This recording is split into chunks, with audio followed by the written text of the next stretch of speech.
Saludos queridos patitos, estamos aquí para tratar de comprender el Sahel, que pareciera que tiene traducción a frontera, pero casi como si fuera una frontera tipo puerto, pero en otro concepto, como es el de la zona verde subsahariana con el ámbito del Sáhara, de la arena, pero del desierto norteafricano.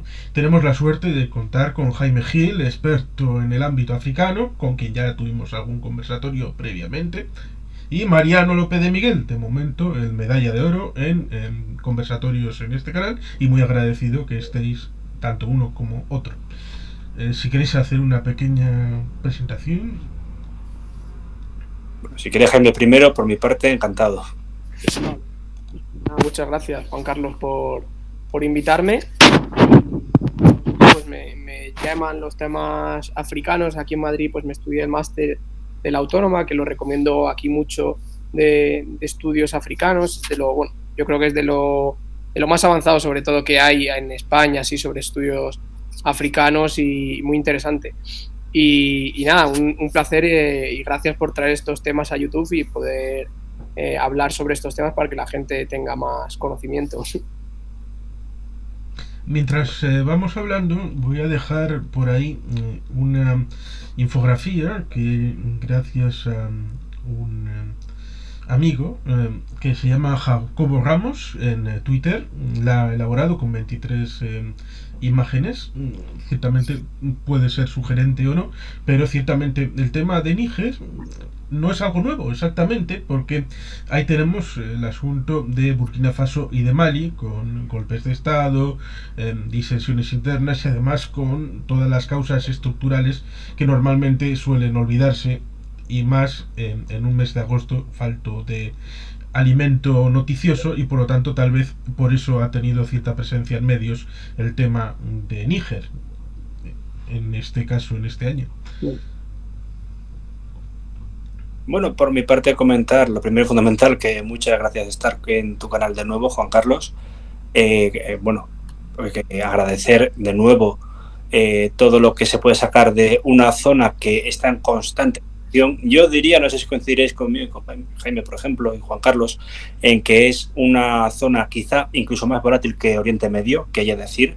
En Oriente Medio tenemos los problemas todavía presentes en el Levante, Irak, Irán, ya, bueno, ya esa zona de casi rondando con Asia Central, ese próximo Medio Oriente que nunca se sabe.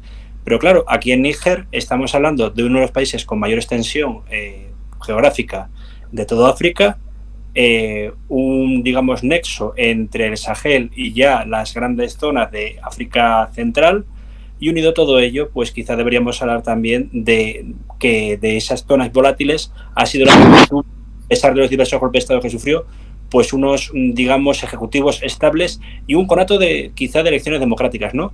Todo se vino abajo pues casi con una especie de efecto dominó. Hemos empezado pues con Malí, Burkina Faso, ahora Níger.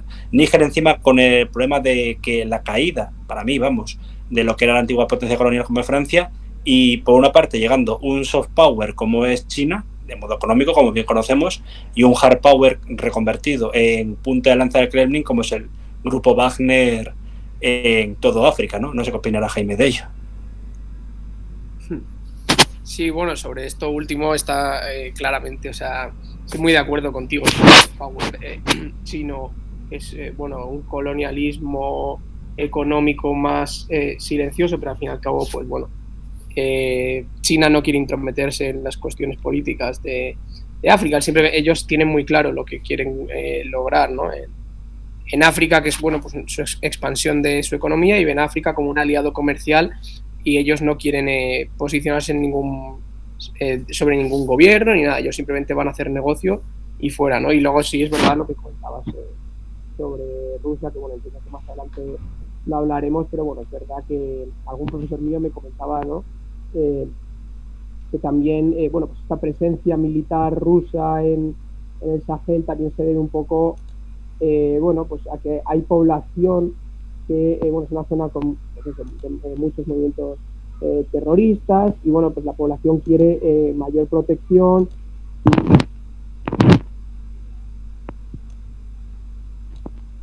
En los, pues en las expansiones militares, y se planteaba que la población aceptaba más a los rusos por la forma que tenían de protegerles, ¿no? Bueno, no sé, eso es también habría que verlo, pero claramente se están metiendo dos grandes potencias, que es Rusia y China, en el continente.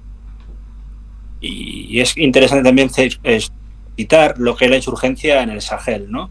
Sobre todo a raíz de cuando, bueno, grupos presentes en Argelia, como el grupo Salafi, dedicación y combate, se convierte en islámico, y desde entonces ahí tenemos pues un caldo de cultivo para movimientos yihadistas que ya incluso, bueno, coincidió en 2015, en noviembre, aquellos terribles atentados de la sala Bataclan en París, etcétera, pero la gente olvida muy rápidamente que 2 días después hubo un secuestro masivo de hoteles con occidentales, me parece que era en la capital de Burkina Faso. Luego teníamos el problema de los tuareg, que siempre digo que los tuareg se han visto como desde una perspectiva, vamos a considerar romántica, ¿no? En la cual el tuareg, por aquellos libros de Emilio Salgari, que leemos de pequeños, de aventuras, eran como una especie de bandoleros, pero de buen corazón, no. Los tuareg siguen utilizando a mano de obra esclava, haciendo tráfico humano, tráfico de armas, incluso pacientes, en toda la región de Sahel, que llegan luego a Europa. Hemos visto cómo estaba Ansar Dine, que fue los que proclamaron la independencia de Azawad, y que luego han prolongado toda esa especie de insurgencia yihadista contra Níger. ¿Cómo responden los gobiernos democráticos? Pues generalmente reuniendo fuerzas a través de grupos paramilitares, o en el peor de los casos, esos gobiernos son depuestos, como se ha visto en Níger ahora, para utilizar juntas militares. El caso más extremo de este tipo de gobiernos no democráticos que utilizan la amenaza del yihadismo, que está presente, pero que hay cosas mucho más, para mi entender, peores, como es la explosión demográfica, como es la completa desigualdad norte-sur, etcétera, pues ha sido con Idriss Déby, que le costó la vida cuando estaba comandando tropas en 2021, entre abril y mayo de 2021, en cuando había ganado supuestamente las elecciones por 50ª vez, ¿no? Ahora su heredero es un hijo y una junta militar. En Níger podemos ver que no hay una especie de, digamos, de repúblicas hereditarias padre-hijo, como se ven muchas veces en África, en Oriente Medio, pero desde luego tenemos juntas militares muy poderosas que ahora dejan de mirar al apoyo europeo porque se consideran que están dejados de su mano y miran a Rusia. Y de hecho, yo creo que Juan Carlos me había recordado que no sé si era Burkina o alguno de estos países, otro de los que se abstuvo durante la votación de Naciones Unidas para condenar la invasión rusa de Ucrania. Eso marca un antes y un después en el tablero geopolítico y de diplomacia, pienso.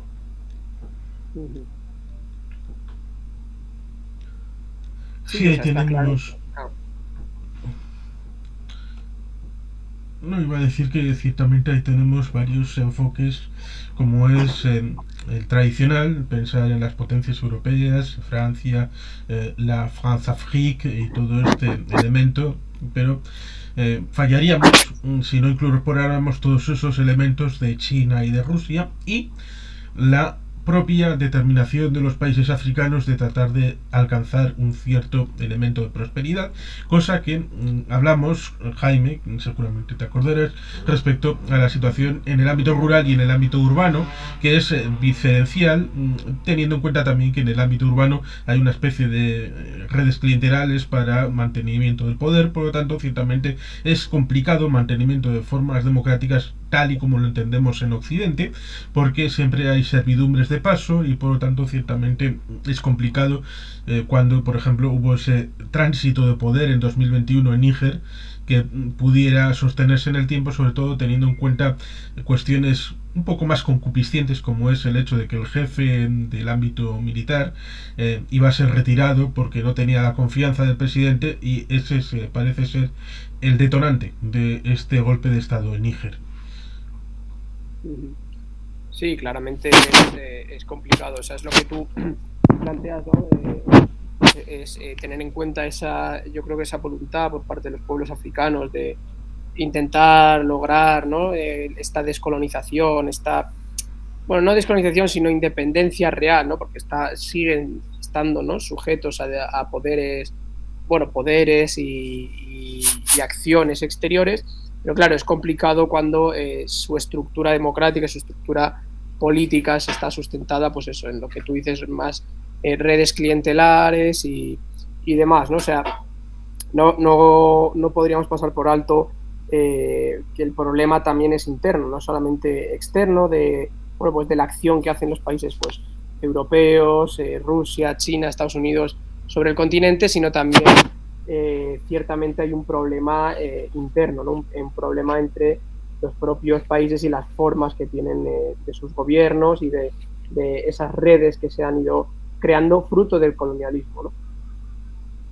Sí, quizás es, como bien diga Jaime, una respuesta directa a ese colonialismo. Incluso hay yo diría un malestar, ¿no? Para mí, creo que lo he hablado con Juan Carlos otras veces, sobre todo no tanto en el Sahel, sino en el Magreb, pues siempre hubo una especie de, no vamos a decir odio, sino de mala visión contra generalmente la gran patria metrópoli como era Francia, en el caso de Argelia, ¿no? Cuando el FIS gana o iba a ganar las elecciones del 92 y Francia, con miedo, pues apoya un ejército y da ese golpe y se coloca una junta cívico-militar, como ha pasado otras muchas veces, ¿no?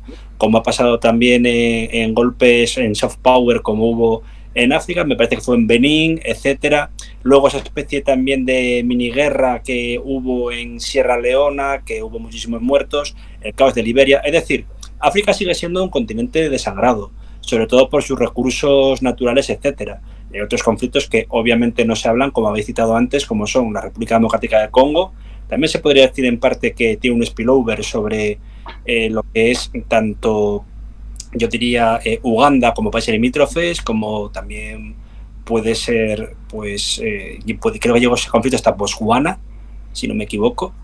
Y unido a todo ello, pues lógicamente, y habéis hablado de modo muy correcto antes, pues el caso de Etiopía, ¿no? Que mientras que hubo un momento en el que parecía que la transición política se había terminado, se había firmado la paz con Eritrea, que era esa antigua provincia de Gaja, tras la guerra que hay entre el DERG, etcétera, y los rebeldes de liberación eritreos, pues no sé si a raíz de lo que fue la crisis del COVID, etcétera, empieza a haber un problema con la minoría, creo que es Oromo, si no me equivoco, y luego asimismo por la presa gigante que se quiere compartir con Egipto. Estamos hablando ya que no son guerras étnicas, sino que son guerras por el agua, etcétera. No, ciertamente la presa del Renacimiento no es para compartir nada con Egipto, sino entra directamente en confrontación con Egipto porque aguas abajo, el Nilo con la presa de Asuán pues tenía un estado de cosas y poner una presa aguas arriba en Etiopía pues ciertamente cambia el status quo de todas las circunstancias y por tanto ir llenándola progresivamente puede tener afectación y digamos que como toda la vida, como hace cientos y cientos de años, el país del Nilo es literalmente el país que está alrededor del Nilo, por lo tanto tiene unas zonas muy areniscas que son complicadas, pero ciertamente por introducir otro elemento, lo hemos visto en Kenia, lo hemos visto en Senegal, es decir, por ver en ese mapa dos situaciones en los dos extremos, una bipolarización extrema entre quien está en el gobierno y quien está en la oposición, que uno quiere mantenerse en el poder, otro quiere ser el heredero, pero hay esas tensiones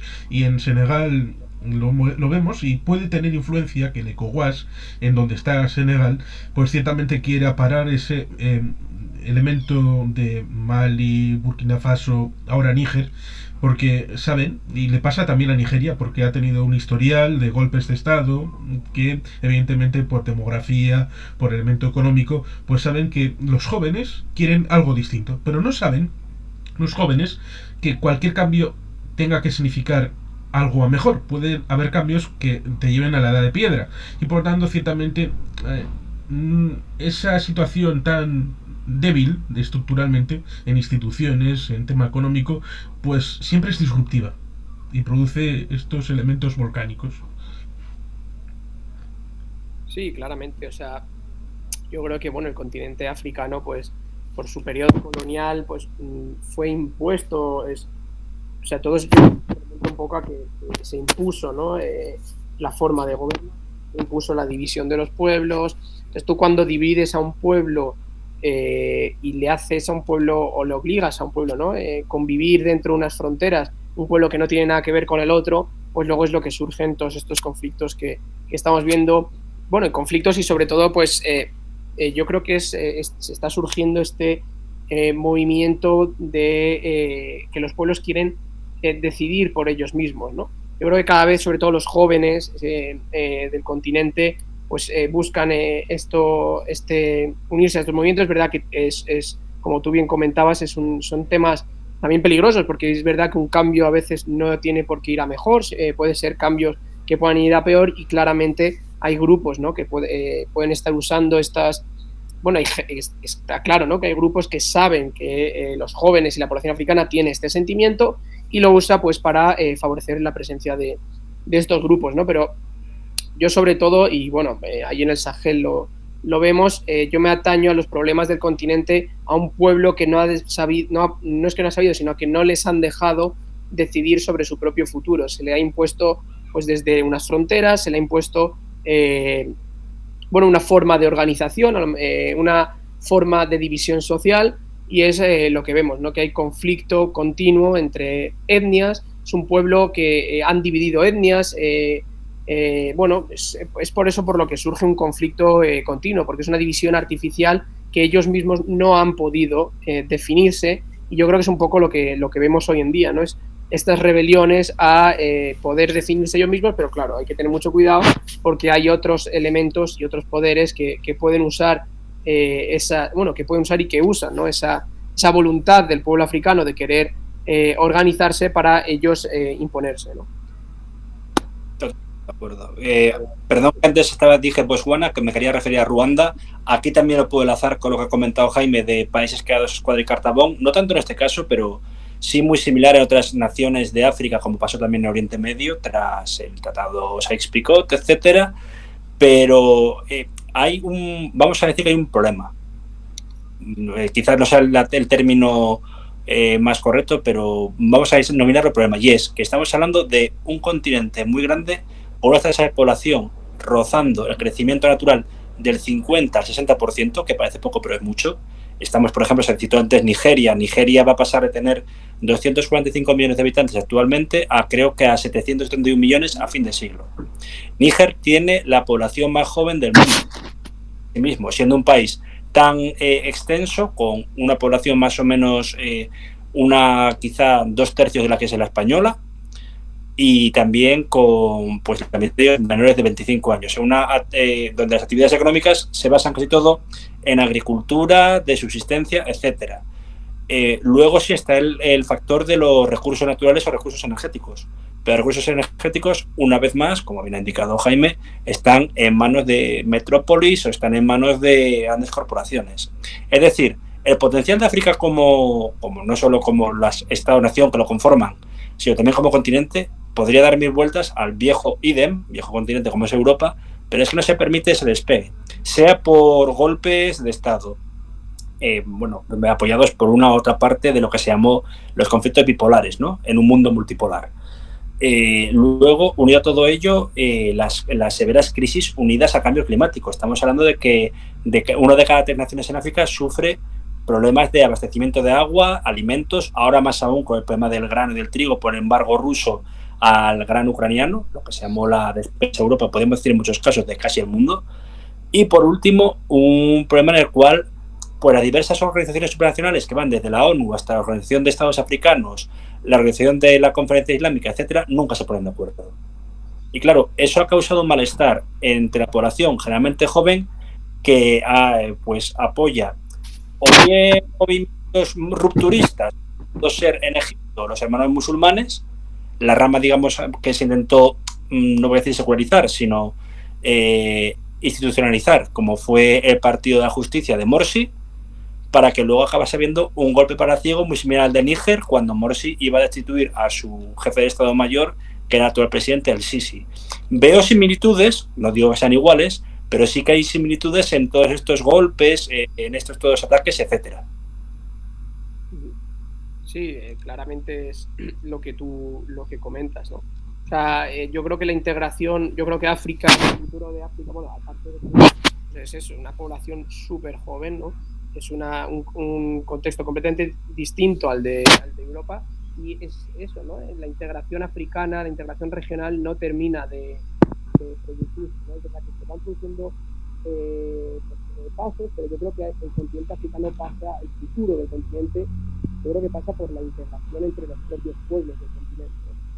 también hay fuerzas que impiden esa integración, pero es verdad que dentro del propio continente los países y los estados pues no terminan, ¿no? De generar esta integración, que yo creo que es el futuro que tiene que pasar África. Es la integración entre los pueblos y no depender del exterior, ¿no?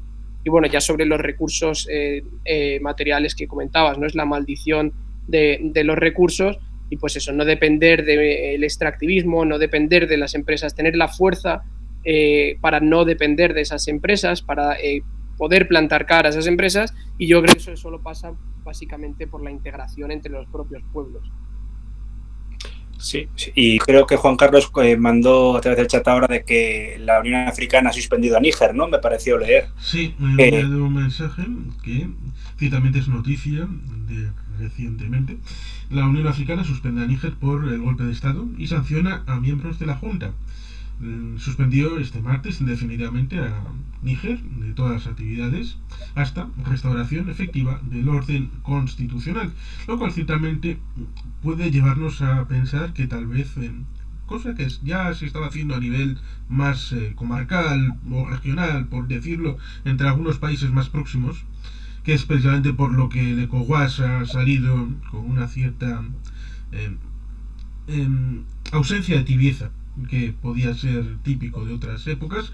Por sus propios intereses, parece que la Unión Africana quiere tener un papel proactivo que dé cobertura al ECOWAS y el mantenimiento de un cierto orden de seguridad jurídica, donde ciertamente podemos decir que Níger es uno de los países más pobres del mundo, donde ciertamente el 40% de los ingresos del país vienen de la Unión Europea y de Estados Unidos, por lo tanto es un ámbito fundamental, pero ciertamente, como habéis comentado, China es el actor invisible, porque le da igual que estén unos u otros, ellos quieren tener el acuerdo y garantizárselo, y por eso lo que ellos hablan es: queremos la estabilidad, que todo se resuelva pacíficamente, ya, pero ciertamente en minas de uranio, ciertamente tienen negocio, se llevan el 35%, en algunas presas, el tema energético también tienen su cucharadita de negocio, y ciertamente en el tránsito de esa energía también tienen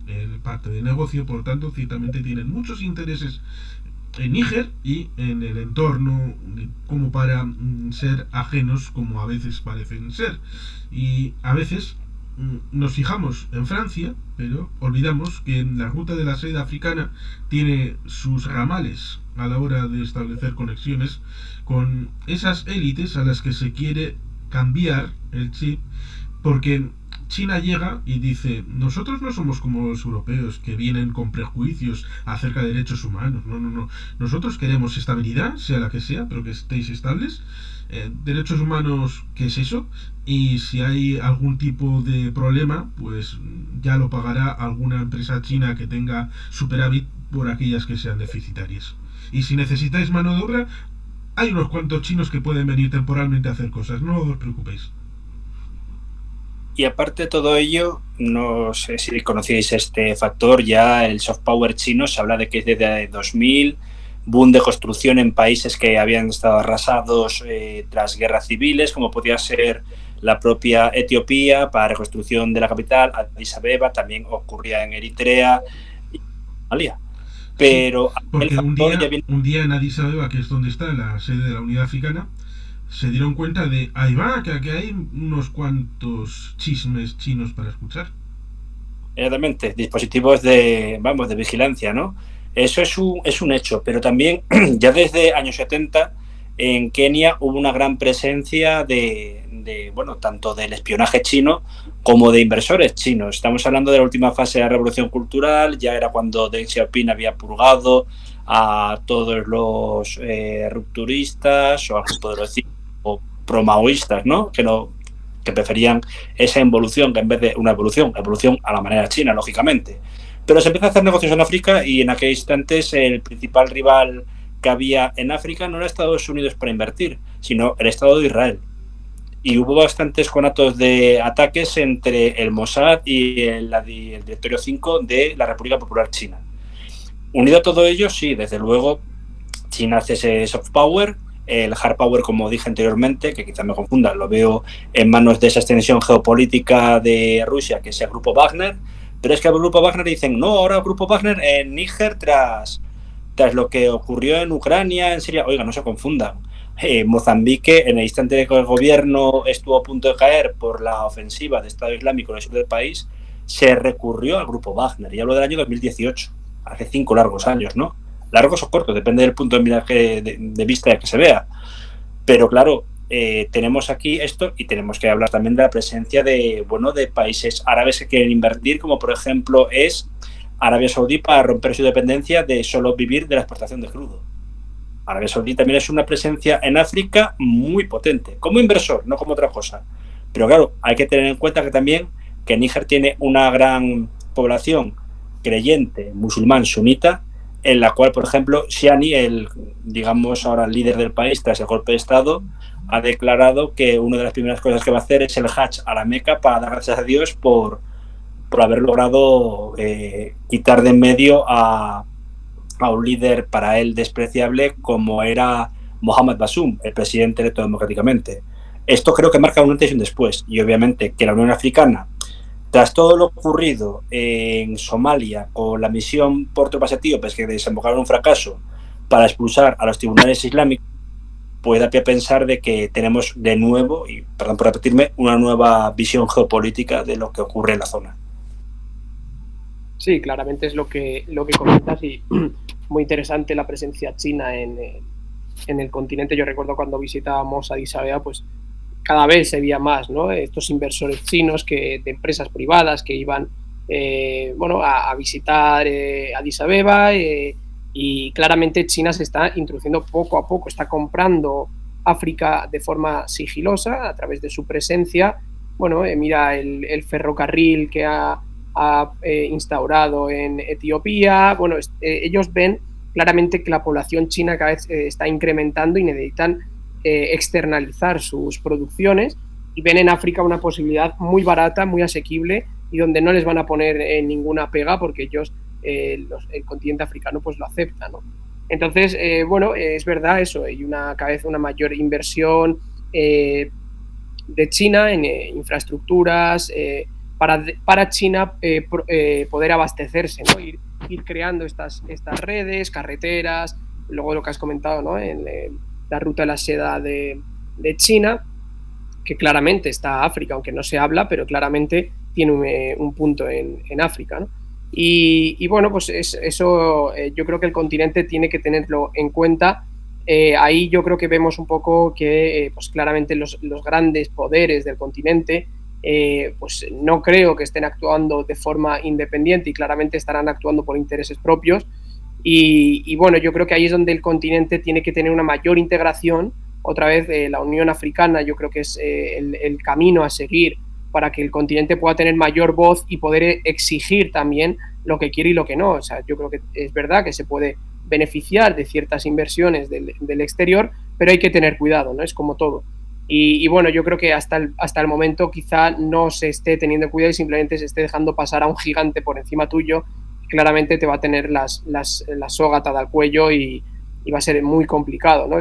Entonces, yo lo veo complicado. Es verdad que se puede beneficiar, pero veo muy complicado la presencia exterior que cada vez más tiene China sobre el continente. Y luego ya la presencia de Rusia, pues claramente es una presencia a través de grupos paramilitares, el grupo Wagner, y ahí ya pues son temas sociales en los que hay una necesidad por parte de la población de defenderse de grupos terroristas, grupos del terrorismo islámico, y pues ahí ve Rusia una posibilidad y una oportunidad para defender, pues para actuar, ¿no? Militarmente de una forma que la población va a aceptar mayormente, que es siendo más sangrientos, ¿no? Los distintos grupos de adiestramientos europeos, es lo que tú comentabas, ¿no, Juan Carlos? Se basan más en ayudar a los grupos militares locales, por así decirlo, como que íbamos dando lecciones de democracia. Sin embargo, los rusos llegan y ni lecciones ni nada, el primero que se le pasa por encima lo mata y fuera, ¿no? Entonces, también es por eso que yo creo que cada vez hay una mayor presencia militar de Rusia. Una Rusia que a través de Wagner, a la que ya dijeron claramente que financiaban con dinero público, tiene minas de oro en África para, bueno, hacer lo que haría un Leopoldo de Bélgica cualquiera, que es suministrarse de materias primas para poder mantener su actividad como grupo armado, cosa que los chinos también están empezando a tener sus propias ramas paramilitares con este tipo Wagner, y quieren evidentemente tener su nicho de mercado también en África. Por lo tanto también eso es un objeto de deseo, de choque, ciertamente, como también podemos ver en la guerra civil, la tercera guerra civil en Sudán, en donde ciertamente vemos que el grupo este de las fuerzas especiales tiene relaciones con Wagner, pero oficialmente el Estado ruso estaba con el gobierno de transición que lideraba desde Jartum el país. Por lo tanto, incluso en ese punto puede haber choques dentro de la propia realidad del propio país. Por lo tanto, ciertamente las complejidades son importantes. Lo mismo que la grandeza de África, en el sentido del potencial, pero también el geográfico, como es el hecho de que desde Kenia, Tanzania, toda esta fachada al Índico, pues puede tener mayor relación a través del propio Índico con la India, con Japón, con China. Pero hay barreras que evidentemente un Níger, por ejemplo, parece que la zona cercana a la actual capital, porque se movió en el pasado, eh, el resto, hacia el norte, pasa un poco como en Mali, que la zona del Azawad está bastante desértica y poco poblada y normalmente son nómadas. Por tanto, ciertamente esas distorsiones geográficas que parece que para un europeo no son concebibles, pero están ahí para poder entender por qué se dan un montón de situaciones. Sí, habría que decir, por ejemplo, el caso de Sudán, que es la tercera guerra civil sudanesa, y obviamente en un principio Kelim había apoyado a lo que era el gobierno de transición dirigido también por un militar, ¿no? Como era Abdel Fattah al-Burhan, que depone a Omar al-Bashir, y luego tenemos que hablar de Mohamed Dagalo, alias Hemeti, que es la persona apoyada por el grupo Wagner. Estamos viendo una guerra muy similar a lo que fue el genocidio en Darfur. Estamos viendo igualmente una especie de tipo de guerra de guerrillas como la que sufrió tanto el norte como el sur hasta que la independencia del sur en 2011, que instante después de conseguir esa ansiada independencia vivió una intraguerra civil, lo cual es terrible. Y sí, desde luego hay que ver también lo que son las minorías étnicas del propio Níger, ¿no? Níger, como hemos hablado anteriormente, es un país en extensión bastante grande, con mucha población donde no hay control de la misma, por medio de anticonceptivos, etcétera, control, vamos a decir, artificial de la población, ¿no? Y con una tasa de crecimiento demográfico muy alta. Pero es que hay minorías que están siendo maltratadas y que no tienen ni siquiera la propia cédula de identidad del país, como puede ser los fulani, porque también los fulani se extienden por Malí, se extienden por Senegal, etcétera. ¿Cómo tratamos a esa gente? ¿Se considera quinta columna por el propio país? Chiani lo está ahora, esta persona que estás mostrando, que se presenta como el nuevo Thomas Sankara, nada más lejos de la realidad, está hablando abiertamente de un genocidio contra los fulani por considerarlos, no ya quinta columna, sino elementos despreciables dentro del ADN del país. Eso quizá fue otro de los motivos por el cual la Unión Africana la ha suspendido. Pero claro, vuelvo a retraerme hace escasos minutos. La Unión Africana tuvo un fracaso muy gordo en lo que fue intento de pacificación, tanto en Somalia como en la República Democrática del Congo. No digo nada ya de República Centroafricana. En esos momentos, lo que eran los parlamentos de dichos países, ¿por qué optaron? Pues Somalia, que solo el parlamento actual controla quizá el 57% del país, optó sobre todo para combatir a los piratas en utilizar a PMCs rusas. En República Centroafricana, igual. Vuelvo a retrotraerme para decir también lo de Mozambique. Y ahora mismo Níger pues, ha seguido esa especie de cadena por la cual se queman banderas de la Unión Europea y de Francia como potencias coloniales, por así decirlo, y por el contrario sacan la bandera del nuevo imperialismo, que era de los rusos, ¿no? Cuanto menos es curioso. Habida cuenta que encima, no tanto ya durante la época de la URSS, pero sí durante la época de la Federación Rusa, todos los trabajadores migrantes de África en Moscú, San Petersburgo, eran atacados con unos niveles de xenofobia que rozaban el 90% en cada uno de los casos de esa ciudad, de la población. Sí, claramente es lo que tú comentas. Yo, por ejemplo, el caso que más cercano sigo y que más conozco, que es el caso de Etiopía, pues bueno, ahí fue el presidente de Abiy Ahmed, intentaba plantear un modelo en el que fuera la unión del propio Estado y demás, pero claramente eso lo que produjo fue el efecto contrario.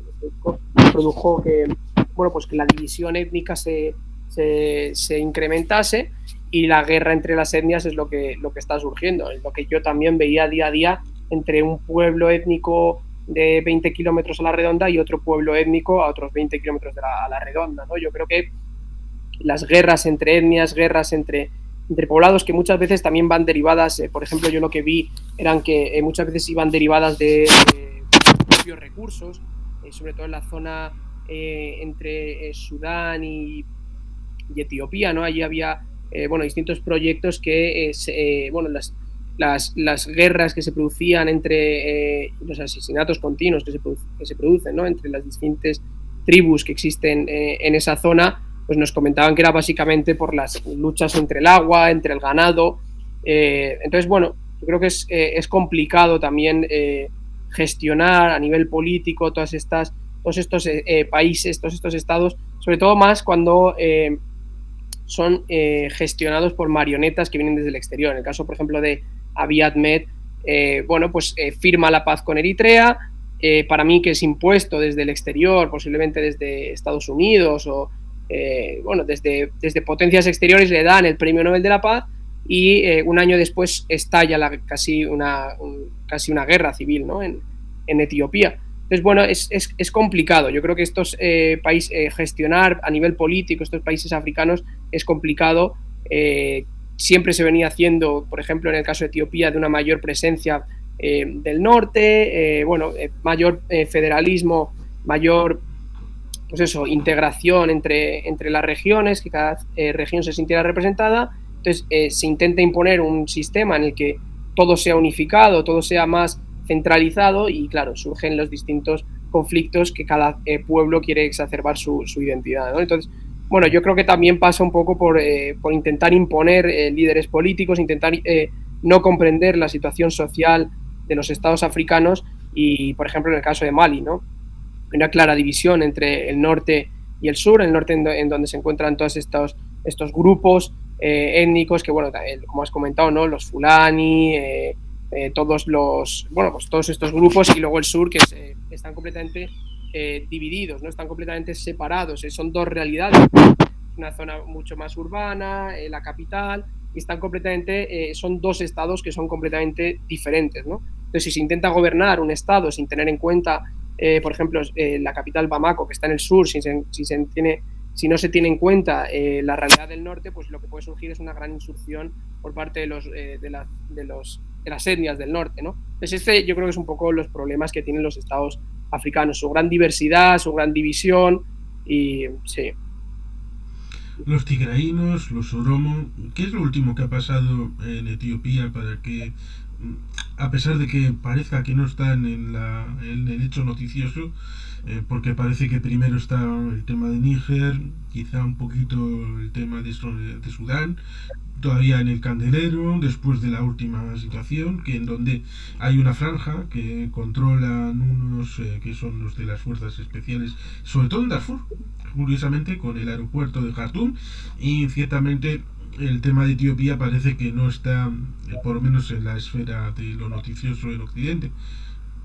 ¿Cómo ha sido lo más duro que he visto yo, si se me permite añadir, ha sido hace unas 24 horas, que se ha demostrado que, bueno, lo primero fundamental es que Abiy, que como bien comentó Jaime, Premio Nobel de la Paz, sabemos que muchos premios Nobel de la Paz detrás de sus espaldas tienen muchos muertos. No voy a hablar de caso Kissinger, por ejemplo, pero bueno, quitando esta quizá rememoración, en el caso de Abiy ha hecho cosas como, sí, intentar federalizar el país, pero no permite a la ciudadanía salir muy fácilmente del mismo, ¿no? ¿Por qué? Porque creo que él, desde el 90% de la población menor de 25 años, quiere dejar la nación, porque no ve futuro, ¿no?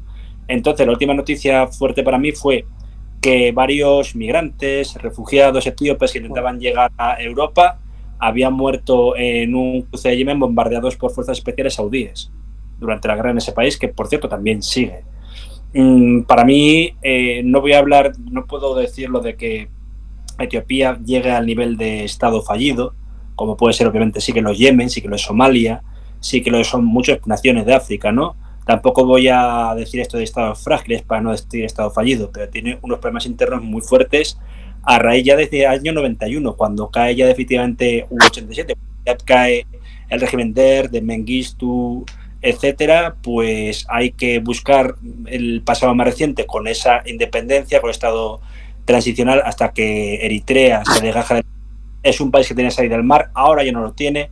Un país donde las inversiones que hubo del FMI a través de Meles Zenawi pudieron quizá repuntar un poco el nivel de vida de las personas, pero ahora mismo es un estado que si el efecto dominó es presente, puede caer en la más absoluta de las anarquías. Quizá Jaime difiera de esto, pero es mi opinión personal, vamos.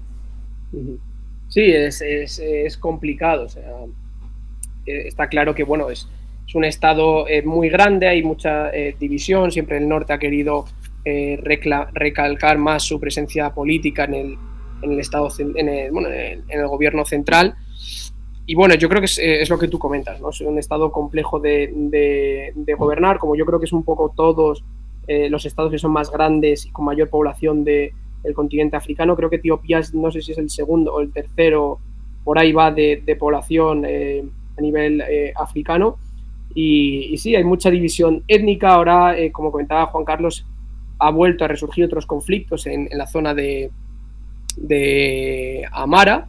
No, de Oromo creo que es la zona, no, Amara, la zona de Amara es donde ha habido últimamente ciertos conflictos. O sea, yo creo que, aunque a veces surjan noticias en estas zonas, siempre hay conflictos. O sea, yo estaba, por ejemplo, en la zona de Oromo y también había distintos conflictos en la región de las llaman las regiones del sur, entre distintas etnias. O sea, yo creo que son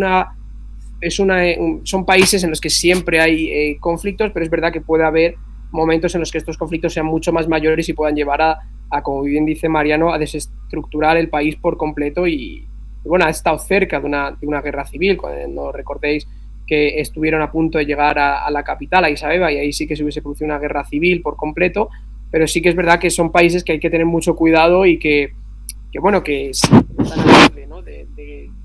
están ahí en la cuerda floja entre lo que bien comentabas tú, de una propia anarquía y que surja la guerra entre el propio país, o un país que más o menos esté tranquilo. Y se aplicar incluso a Níger, ¿no? Obviamente son dos tipos de sociedades distintas, pero son estados que, pudiendo haberse federalizado, porque aunque Etiopía se siga denominando República Federal o Estado Federal de Etiopía, no ha llegado a tales extremos, pues en Níger ocurre lo mismo, con estas minorías que son silenciadas, como los Fulani que comentamos anteriormente. E igualmente en el caso de Etiopía hemos de hablar de lo que fue la guerra contra los Tigray, la guerra de Oromo, etcétera, que un pedazo de zona que sigue siendo reclamada por Somalia, la guerra del año 77 y 78, en la cual la Unión Soviética rompe con Somalia y con Siad Barre y empieza a apoyar a Mengistu en Etiopía, y esas heridas de ayer no se han curado y no han cicatrizado. En Níger igual, y podemos hablar de industrias extractivas. El oro negro, por decirlo, en Níger es el uranio, y el plutonio, que se puede extraer de esas zonas. Y en el contrario, que poca gente lo sabe, en Etiopía es el segundo país del mundo, si no me equivoco, en producción de café a nivel internacional. Y el primero, me parece que es Vietnam, no es Colombia. Entonces, todas estas industrias extractivas marcan un antes y un después en países que tienen sus ingresos casi, digamos, monotema sobre ellos, y que encima se reparten de mala manera, pues generalmente en muchos casos cuando son tomado el poder pues por juntas militares, ¿no? Para mantenerse las mismas. Hay una especie de código de que crean una seguridad nacional, porque suele haber insurgencia de cualquier tipo islamista, años atrás podía ser de movimientos marxistas-leninistas, y lo utilizan para callar un poco a la población, también creando una especie de, no voy a decir de welfare state, pero sí de servicios mínimos. Y ahí donde hay caos y llega una especie de mínimo orden, por muy brutal que sea, pues hacer. Sí. Quizá habría un Sí, elemento que habría que desmentir porque alguno puede pensar, si llegamos a África y tal como está, sin hacer ningún otro cambio, y les hacemos infraestructuras de transporte diarias, eso ya sería maravilloso y sería la panacea de lo maravilloso que sería el futuro para ellos. Y no, no es suficiente. sí, no es suficiente y es muy, o sea, está muy bien lo que comentaba Mariano, ¿no? O sea, yo creo que África, bueno, toda esta división étnica que hay, esa exacerbación étnica que hay, que pueden usar, como bien decía Mariano, grupos para militares y grupos para poder llegar al poder, yo creo que se da principalmente porque han sido olvidados, no han sido representados durante mucho tiempo en las fuerzas políticas que les gobernaban, y es por eso que cada día pues buscan, cada vez más buscan estos grupos étnicos pues como su raíz, su origen, entonces, tienen esa necesidad de expresarse, de que sean escuchados, de que sean representados, y es por eso que surgen, yo creo que principalmente las guerras y los conflictos entre unos y otros, porque yo creo que han sido olvidados, no ha habido un sistema político que les representase. Entonces necesitan que sean representados y necesitan que sean organizados. Y es por eso que yo creo que cada vez más se lanzan a la guerra o se lanzan al conflicto entre unos y otros. Más que nada, si se me permite citar un libro, está el de Daron Acemoglu, creo que es de que se llama ¿Por qué fracasan los países? Sí. Y leyendo varias veces, creo que hay un denominador común en el cual, como bien indicaba Jaime, también lo dijo anteriormente Juan Carlos, no hay una representación efectiva de tal o cual minoría y se da un proceso de estabilización en el país. Se ha visto ahora en Níger también, porque parte de ese ejército que se ha alzado son de una minoría vinculada a los fulani, generalmente nómada. Es un cambio también de esa perspectiva o dicotomía campo-ciudad, ¿no? Muy cierto, y que sigue existiendo sobre todo en África. Pero lo he visto también en Irak, con la chiitización, si se puede decir así, de la política nacional y dejándose a los sunitas y a los kurdos de lado. Lo he visto en Siria, pues con 180 grados distinto, ¿no? Un giro de 180 grados. Los chiitas sobre representados y los sunitas, pues de esa manera también fuera de su lugar, ¿no? En un país autócrata completamente, ¿no? Una república hereditaria, por así decirlo, desde que muera Assad padre y pasa a Assad hijo. Pero en África, aquí lo que se ve son strongmen, que también pasan muchos de estos poderes a sus países. Lo hemos visto en Gabón con Omar Bongo y luego ya con Ali Bongo. Y por último también podría indicarse en el caso de juntas militares que mantienen un poder civil de un modo tácito, como fue Bouteflika en Argelia, y obviamente regímenes híbridos en el cual un civil plantea a los militares que puede llevar al país al mejor puerto y se mantiene durante casi 35 años como fue Idriss Déby en Chad. ¿Cómo puede cambiar esto? Pues es un problema, sobre todo cuando lo que era Níger ha pasado por muchísimos regímenes militares. Ha habido un momento en el que hubo unas elecciones democráticas limpias como la de 2021 y ahora en menos de 24 meses ha habido un golpe de Estado que ha acabado con estas estructuras y se plantea una junta militar para recuperar la democracia en 5 años. Es como para que nos lo expliquen, ¿no? Sí, es complicado. O sea, yo creo que tiene que pasar la clase política por el hecho de que intente aunar a los pueblos y que de alguna manera las fuerzas sociales se vean representados en las instituciones. Crear instituciones que la gente se sienta representada en esas instituciones. Mientras no se sientan representada y no haya una unión, sino que haya una separación entre las élites africanas, entre el poder político africano y la sociedad, yo creo que van a seguir surgiendo estos conflictos entre etnias. Pero está claro que, en el momento en el que tú dejas mayor presencia política a la sociedad, pues vas a ir perdiendo soberanía y vas a ir perdiendo poder. Pero es que es por lo que tiene que pasar el continente africano, porque todos estos grandes líderes africanos que tienen los monopolios en sus manos vayan perdiendo poder y vayan dejando que la población sea la que quiera tomar el ritmo de los países, ¿no? Y esto lo veo muy complicado y solamente mediante presión social, mediante la unión de la sociedad, que ya poco a poco cada vez lo vamos viendo más, las manifestaciones, los movimientos sociales en el continente africano, yo creo que es la única manera para que la clase política y la clase poderosa, que es la que ha sido opuesta por las potencias coloniales, vaya poco a poco dejando que los países se vayan organizando. Pero claro, esto es lo que digo, ¿no? Ellos pierden soberanía y ellos pierden poder monopólico que tienen.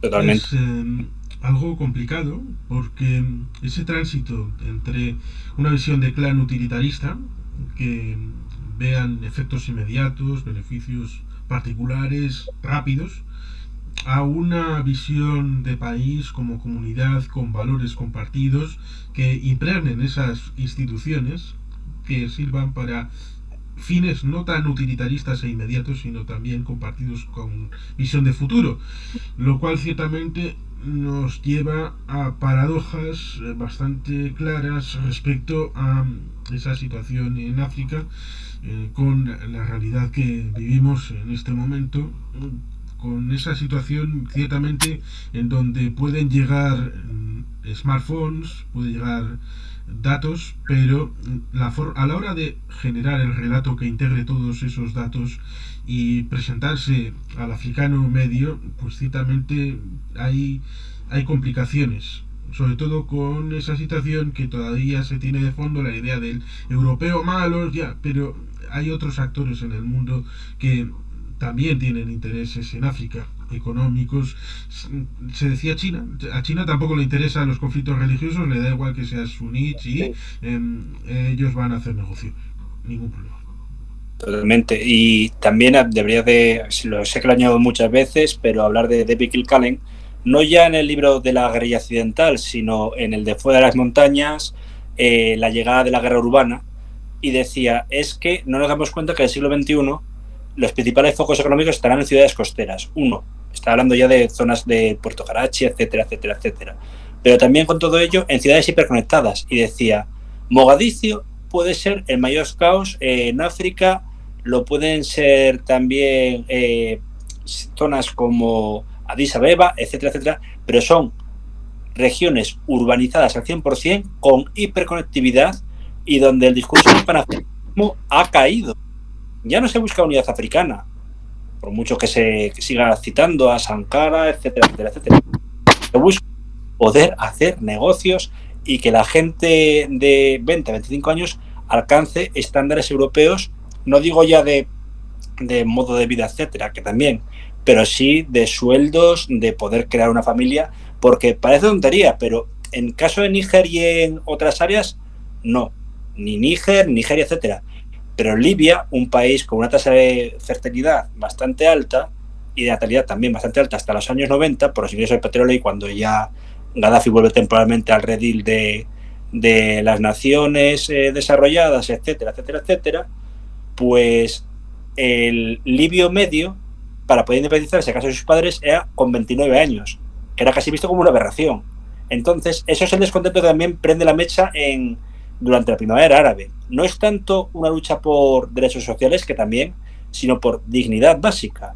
Y quizá en estos países que se están levantando también contra sus propias juntas militares, lo que se busca es un estado de bienestar que nunca han visto y que ansían por que llegue. Creo que el 50% de la población de Níger es menor de 20 años y solamente un 16,4% es población urbana. Claro. Estamos hablando también de población seminómada o nómada por completo. Yo solo he visto el caso más extremo en un país de Asia Central como es Kirguistán, que se considera que está plenamente urbanizado, pero no se comenta, al igual que en Mongolia, que quizá 1 de cada 8 jóvenes vive de modo seminómada. ¿Por qué? Por no ser capaz más que nada de conseguir no solo empleo, sino también una vivienda digna.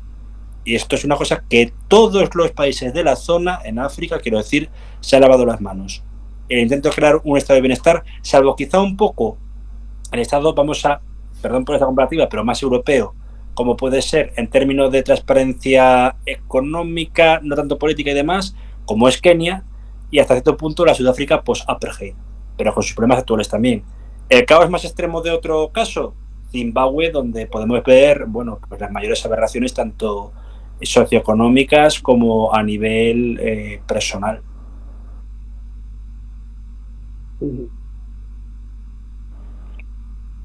No sé si queréis añadir algo más, pero vamos, la demografía también tiene su peso y Sí, ahí por mi tenemos. parte solo añadir eso, que el cambio demográfico, el cambio generacional, sobre todo problemas ecológicos como es, que también podemos añadir a lo que hemos dicho del río Nilo, casi se nos pasó de hablar de lo que es la tragedia del lago Chad, que mucha gente me echa en cara que se está recuperando, que no va a pasar lo de el mar de Aral. Yo soy bastante más pesimista y veremos cómo el día de mañana eso afectará a la zona para cultivos, para todo, incluso para que el desarrollo de polución y enfermedades. Sí, claramente el cambio climático afecta y se está afectando mucho, ¿no? Estos refugiados climáticos, no me sé el dato, pero son muchísimos, ¿no?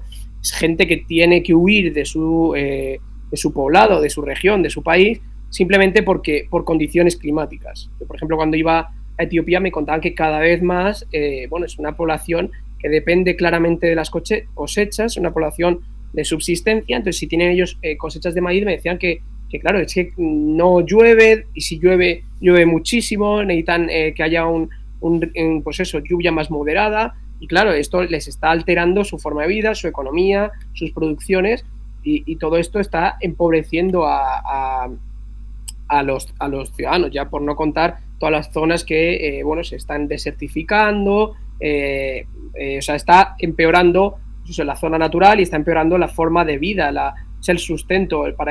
Bueno, aquí en Europa, por ejemplo, pues no necesitamos tanto el campo, si es verdad que es una parte importante de la economía, pero no es esencial, ¿no? Pero es que en África, no me sé los datos exactos, pero yo lo que vivía en Etiopía es que la mayoría de la gente se dedica a esta economía de subsistencia, hay poca industria todavía, si es verdad que cada vez hay más, pues eso, empresas que sobre todo traen capital extranjero y ahí se genera ciertos puestos de trabajo, aunque no creo que sea la mejor forma de desarrollo económico y productivo del país, sino que yo creo que va más desde abajo, desde estos sistemas agrarios que poco a poco una familia pueda ir mejorando sus sistemas hasta ir creando pequeñas empresas, pequeños negocios, pero es que claro, el cambio climático les está produciendo que estas pequeñas producciones se vean alteradas y tengan que emigrar.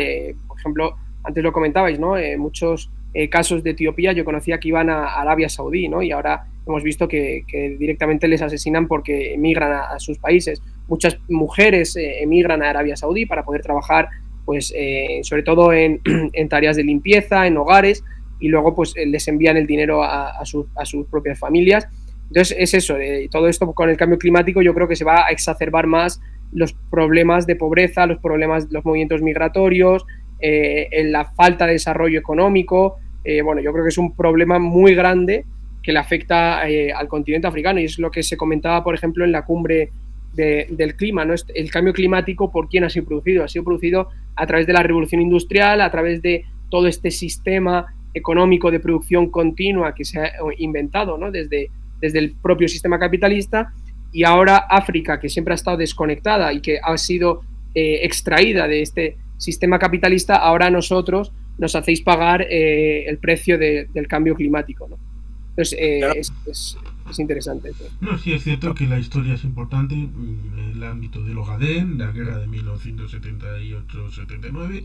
En los años 80, Libia intentó conquistar Chad, pero hubo una respuesta apoyada internacionalmente y solamente obtuvo el tercio norte del país de Chad y hasta que pudieron recuperar su país, aunque ciertamente la catástrofe ecológica del lago Chad, pues bueno, es equiparable a la del lago Aral y un montón. Lago ahora, porque antes era mar, pero ya no se puede llamar mar.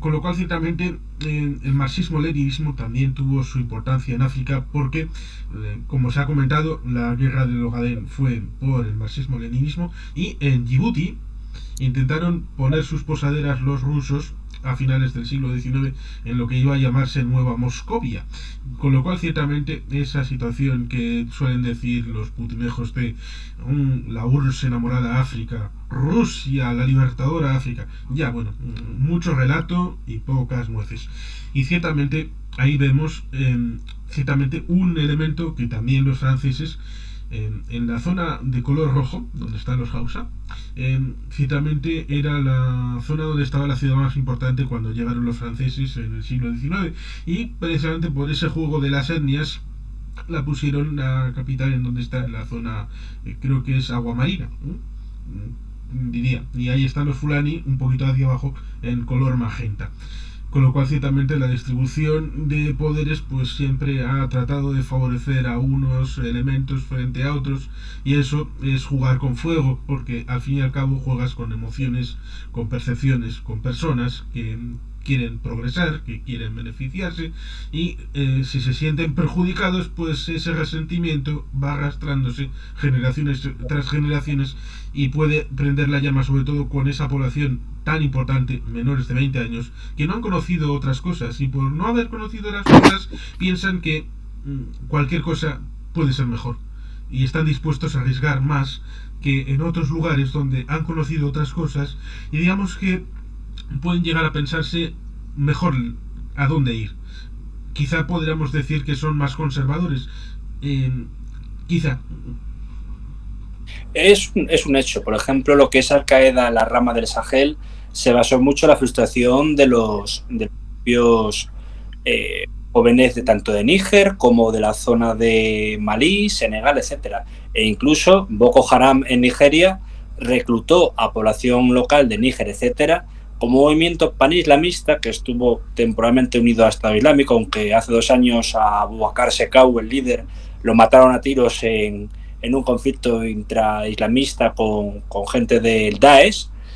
Y con todo ello hemos de decir que sí, que esa especie de dejadez de los gobiernos o de las juntas militares ha producido una conservadurización, por así decirlo, de la población local joven, ¿no? Sí, también está el caso, he citado Djibouti, es otra amalgama que también tendríamos que decir de Escuadra y Cartabón, que tenemos esa gran Somalia, que fue lo que dio pie a la guerra de Ogaden, en la que estaba la Somalia italiana, Somalia británica y Somalia francesa o Djibouti, ¿no? Son heridas que nunca se han, para mí, curado, y lo puso muy claro sobre la mesa un profesor nonagenario, casi centenario, como es Yves Lacoste, el fundador de la revista Herodot, en aquel libro magnífico que es La geografía de su desarrollo, que no por menos brillante es menos duro, ¿no? Y también lo hemos hablado muchas veces, creo que ha sido contigo, Juan Carlos, en el libro de Guerras Futuras, un atlas de los conflictos que tienen que llegar, de John Keegan, en el cual hablaba ya de que el subcontinente dar muchísimos problemas en cuanto a guerras, sobre todo por lo que aparece ahí, por la producción de recursos energéticos y naturales, y también por las diversas etnias que lo pueblan. Antes hemos hablado de Ruanda. Ruanda hemos visto unos peores genocidios en menos de 6 meses, coincidiendo también con el genocidio bosnio. ¿Puede derivar esto en otros etnocidios, en otras guerras civiles? Yo creo que por desgracia sí, si no hay un cambio de 180 grados de las políticas actuales de cada una de estas naciones hacia una democratización y también ver cuáles son los intereses de su población. Sí, claramente lo que comentabais de estos movimientos terroristas islámicos se nutre mucho de gente, pues eso, de gente joven que tiene una situación económica desfavorable y se agarran a lo primero que pueden encontrar, ¿no? Entonces, eso es también para tenerlo en cuenta, y es ver por qué surgen tanto. Claro, los grupos islámicos lo conocen, y entonces pues lo usan a su favor para poder expandirse y poder reclutar más sí. Y es complejo en el sentido de que todo lo que indicas, lo suscribo al 100%, pero sobre todo cómo es que encima esos mismos grupos islámicos luego tienen conflictos internos, porque como he dicho anteriormente, Daesh se enfrenta a la provincia de África Oriental Occidental, no recuerdo bien, se enfrenta a Boko Haram, se enfrenta a Ansar Din en lo que es la zona de Senegal, Malí, Azawad, etcétera, y uno piensa hasta qué punto puede llegar lo que es esa especie de guerras internas, que a mí no quiero compararlo, pero me da mucho miedo, y veo un escenario afgano, Con los afganos me refiero a cuando ya se libera, entre comillas, el país, en el año 92, cuando caen a Najibullah, y de repente los propios supuestos liberadores del país pasan a matarse entre ellos mismos. Pues esto lo estamos viendo en Níger, en Chad, en muchísimos sitios. Sí. Sí, es así. O sea, hay una clara división, hay muchas raíces, muchos, pues eso, muchos subgrupos. Y es así, sí. Y yo por mi parte poco más puedo añadir. Tengo que irme en breve, pero decir que es un placer poder tratar todos estos temas y que ojalá no caigan en el olvido lo que es Malí, porque tenemos el caso de, como bien muestra en esa diapositiva Juan Carlos, el yihadismo y África Occidental.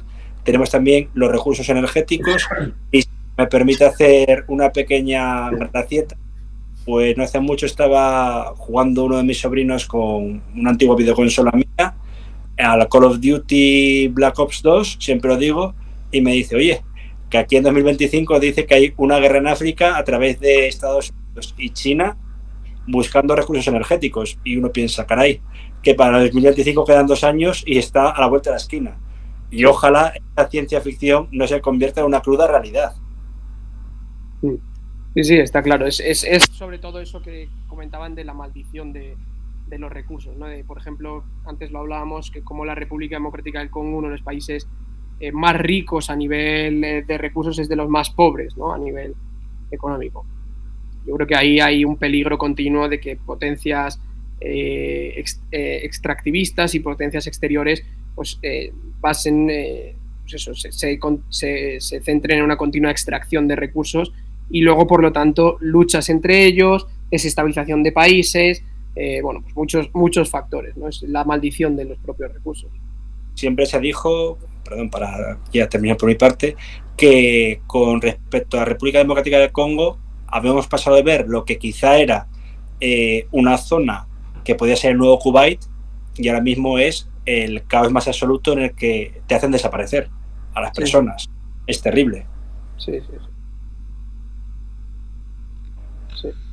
Bueno, yo creo que ciertamente ha estado bien interesante poder conversar sobre estos temas con Jaime y con Mariano. Es un asunto el que va ciertamente por todo el Sahel, que va desde Senegal hasta el Cuerno de África, en la zona de Kenia, Tanzania, Somalia. Ciertamente es una zona donde la desestabilización se ve en Etiopía, se ve en Sudán, pero también se ha visto en esta zona en Mali, en Burkina Faso y ahora Níger. Por tanto, ciertamente, por ejemplo, para un español medio le debería interesar porque cerca está Mauritania, que debería ser un lugar de importancia estratégica para el Ministerio de Exteriores y de Defensa de España, y ciertamente al lado está Mali y al lado está Burkina Faso y Níger, y por lo tanto ciertamente debería de estar en el foco del interés, a pesar de que no haya sido así ni en el reciente, ni en la última década, ni en el siglo XXI. Pero ciertamente invitamos ciertamente a que la gente se interese por estos temas, por estos países, por estas comunidades, y que no se deje influir por relatos que vengan de mano de magufos, de gente que quiere influir por influir, sino que se nutran de diversas fuentes y que se hagan su propio lugar y composición mental. Y por tanto, si queréis decir unas palabras de despedida. No, que sí, es muy interesante y muy importante estos programas, porque bueno, yo creo que son realidades que son muy complicadas de conocer. Incluso desde aquí considero que son muy complicadas de conocer si no estás tampoco en el terreno. Por ejemplo, yo las noticias que me llegan desde Etiopía no son las mismas que, por ejemplo, puedo investigar yo por mis propios medios, ¿no? Entonces, bueno, es interesante sobre todo tener estos medios para poder charlar, dialogar y acercar a más gente que se interese por estos temas, porque cuanto más gente interesada haya por estos temas, yo creo que pues, mejor información habrá y más medios podrán informar de esto, ¿no? Porque hay un gran desconocimiento y un gran olvido, yo creo, de un continente con un enorme potencial. Yo, por último, bueno, mi agradecimiento de nuevo por ser invitado aquí, encantado de conocer a Jaime, gracias Juan Carlos, y solo decir que efectivamente en esta época estival en la que las noticias no llegan con cuentagotas, porque hay otros focos tan nacionales como pueden ser tanto las postelecciones del 23 de julio, formación de gobierno, etcétera, también los incendios, pero no hay que dejar de lado que el continente africano vuelva a ser el gran olvidado y que en muchos casos dependemos de ellos por las industrias extractivas, ¿no? Como se ha citado con gran acierto. Entonces, no olvidemos por ello que, por ejemplo, de Orán en Argelia a Alicante hay 3 horas únicamente de ferry. No olvidemos tampoco la crisis no migratoria, hablemos con claridad, crisis de refugiados que huyen de guerras y de más absoluto caos, ¿no? Y que no hace tantos años eran los españoles que huían a través de los Pirineos, ¿no? Entonces, ante ello, tengamos un poco de empatía, pensemos que esto puede tener o redundar en un mundo ya de por sí complejo, desde la guerra de Ucrania, anteriormente el caos afgano, etcétera. Por mi parte, poco más que añadir y que ojalá que la gente en efecto se interese por estos temas. Bien, pues muchas gracias y volveremos. Hasta pronto.